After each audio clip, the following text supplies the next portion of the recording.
Tech day fertility అమ్మ అనే పిలుపుకు శ్రీకారం చుట్టండి. పొందండి ఉచిత మొదటి కన్సల్టేషన్, మొదటి స్కాన్. సంప్రదించండి 8880747474. ఒక చిన్న సన్నివేశాన్ని వేస్తే వాటిని సంవత్సరం పైన ఈ రాష్ట్రంలో బ్యాన్ చేసిండు అధ్యక్ష. రవి ప్రకాశం జైల్లో పెట్టాను, కృష్ణ మాదిగన్ జైల్లో పెట్టాను, చాలామంది జర్నలిస్టులు. ఇవాళ జైలుకు పోయిన అమ్మాయి కూడా ఎస్సీ ఎస్టీ కేసులు ఆ రోజు ఎస్సీలను అవమానించింది, జైలుకు పోయి వచ్చిన అమ్మాయి. ఎవరు జర్నలిస్ట్ అని నేను అడగదలుచుకున్న అధ్యక్ష, జర్నలిస్టులని వేదిక మీద నుంచి ఐఎన్పిఆర్ లేకపోతే డిఏవిపి ఆమోదించిన పత్రికలు, ప్రసార సాధనాలు, వాళ్ళు ఇచ్చే ఐడి కార్డులు ఉన్నోళ్ళు జర్నలిస్టులా? ఎవడు పడితే వాడు ఏదో ఒక ట్యూబ్ పెట్టుకొని మమ్మల్ని ఇష్ట రాజ్యంగా అధ్యక్ష. ప్రజా జీవితంలో ఉన్నాం కాబట్టి నిజంగా ఓపిక పడుతున్నాం అధ్యక్ష. రక్తం మరుగుతుంది. ఏంది భాష అది అధ్యక్ష? కుటుంబ సభ్యులను అంతేసి మాటలు అంటుంటే అసలు మీరు మనుషులా అని నేను వాళ్ళని అడగదలుచుకున్నా అధ్యక్ష. మీకు భార్య బిడ్డలు లేరా? తల్లిదండ్రులు లేరా? మీ అమ్మనో, నీ చెల్లినో, నీ భార్యనో ఈ రకంగా మాట్లాడితే నువ్వు ఇంతవా అని నేను అడుగుతున్నా. ట్విట్టర్లో పెట్టినోని, అరెస్టును ఖండించినోని. నా భార్య నా బిడ్డను తిడితే నాకు నొప్పి అవుతుంది, కానీ నీకు ఒక ఆడపిల్లను అవమానిస్తుంటే నీకు నొప్పి కాదా? ఏ సంస్కృతిలో ఉన్నారని నేను అడుగుతున్నా అధ్యక్ష. తోడుకలు తీస్తే అధ్యక్ష, ముఖ్యమంత్రిగా చెప్తున్న ఒక్కనొక్కని బట్టలు పదేసి రోడ్డు మీద తిప్పిస్తా అధ్యక్ష. రాజకీయాలు ప్రజా జీవితంలో ఉన్నది మేము. విమర్శించండి, విశ్లేషించండి, మా గురించి మాట్లాడండి. ఆడబిడ్డల గురించి, ఇంట్లో ఉన్న ఆడోళ్ళ గురించి మాట్లాడే సంస్కృతి ఎక్కడి నుంచి వచ్చింది అధ్యక్ష? తెలంగాణ సమాజం ఇదేనా? రజాకర్లకు, నిజాంలకు, భూస్వాములకు, పెత్తందారులకు వ్యతిరేకంగా పోరాటం చేసిన స్ఫూర్తి ఓ రామ్జీవ్ గోండే, కొమరం భీమ్, ఓ చాకలి ఐలమ్మ, ఈ ప్రాంతంలో దొడ్డి కుమరయ్య, ఓ సర్దార్ సర్వాయి పాపన్న గౌడు ప్రాతినిధ్యం వహించిన ప్రాంతం ఇది అధ్యక్ష. ఇది ఒక చైతన్యమైన ప్రాంతం. ఈ చైతన్యమైన ప్రాంతంలో ఎదిరించి నిలబడ్డాడు మునగాడు.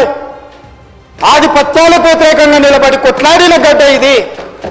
ఈ సంస్కృతిని మొత్తం సర్వనాశనం చేసి ఒక విష సంస్కృతిని నోటికొచ్చింది మాట్లాడి వాటిని పోస్టు చేయించి ఏం పైశాచిక ఆనందం అని నేను అడుగుతున్నా అధ్యక్ష.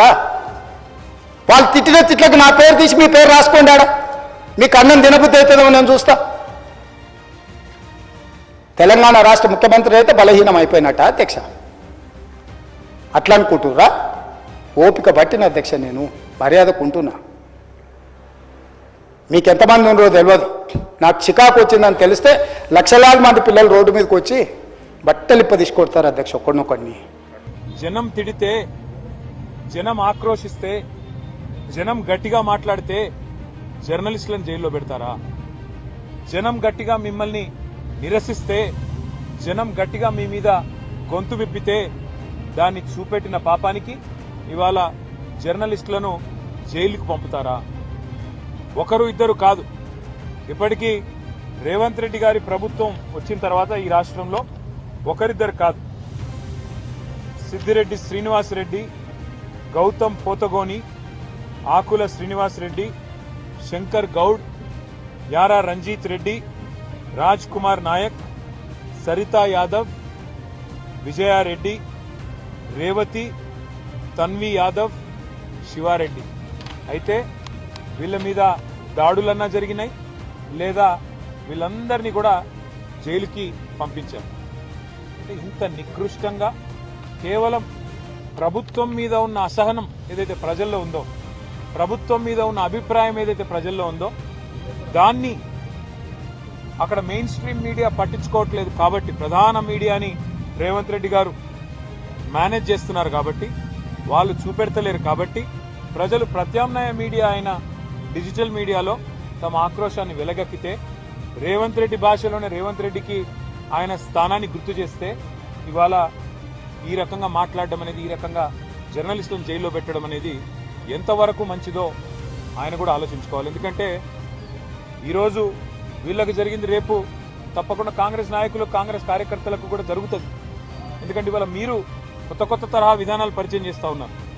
మీరే చెప్పారు 6 గ్యారంటీలతో పాటు 7వ గ్యారంటీ ప్రజాస్వామ్యం, ఇది ప్రజాపాలన, ఎవరైనా మాట్లాడొచ్చు, ఎవరైనా నిరసన చెప్పొచ్చు అని పెద్ద మాటలు చెప్పిందే రేవంత్ రెడ్డి గారు.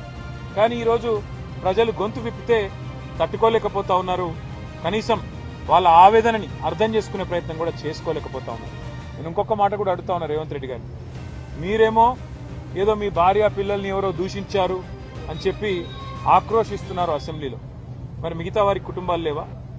వేరే నాయకులకు కానీ మీరు దూషించినప్పుడు, మీరు అడ్డగోలుగా మాట్లాడినప్పుడు, మీరు మా పిల్లలతో సహా, మైనర్ పిల్లలతో సహా అందరి మీద నీచాతి నీచంగా మాట్లాడినప్పుడు, అసభ్యంగా అక్రమ సంబంధాలు అంటగట్టినప్పుడు, నికృష్టంగా మాట్లాడినప్పుడు ఆ రోజు మాకు కుటుంబాలుంటాయనే సోయి లేదా?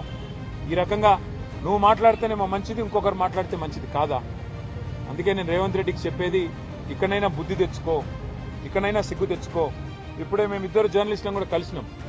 పెద్దలు శ్రీమతి సబితా ఇంద్రారెడ్డి గారు, పెద్దలు శ్రీమతి సునీత లక్ష్మారెడ్డి గారు, అదేవిధంగా గౌరవ ఎమ్మెల్సీలు నవీన్ కుమార్ రెడ్డి గారు, డాక్టర్ శ్రవణ్ దాసోజ్ గారు, అదేవిధంగా మా నాయకులందరం మరి ఈరోజు వారికి సంఘీభావం చెప్పడానికి, వారికి ధైర్యం చెప్పడానికి, మీరు జనం ఆవేదనని ప్రజల ముందు ఆవిష్కరిస్తే, రాష్ట్రం ముందు ఆవిష్కరిస్తే మీ మీద అక్రమ కేసు పెట్టారు తప్ప మీరు చేసిన తప్పేమీ లేదు అని వారికి ధైర్యం చెప్పడానికి వారి కుటుంబ సభ్యులను కూడా కలిసినాం.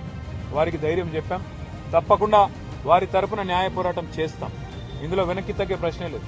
నువ్వు జైల్లో పెడతాను అంటే భయపడడానికి ఎవడు కూడా ఇక్కడ ఊరికనే ఆకాశంలోంచి, ఢిల్లీ నుంచి పేమెంట్ కోటాలో ముఖ్యమంత్రి పదవి తెచ్చుకున్నాడు ఎవడు లేడు. మేమందరం జనం నుంచి వచ్చిన వాళ్ళం, ఉద్యమాల్లోంచి వచ్చిన వాళ్ళం. ఎవరికి కూడా భయపడేటోళ్ళం కాదు. జైళ్ళకి, కేసులకి, బెదిరింపులకి, నీ ఊకదంపుడు ఉపన్యాసాలకి భయపడేటోడు ఎవడు కూడా లేడు. పెట్టుకో, ఏం కేసులు పెట్టుకుంటావు?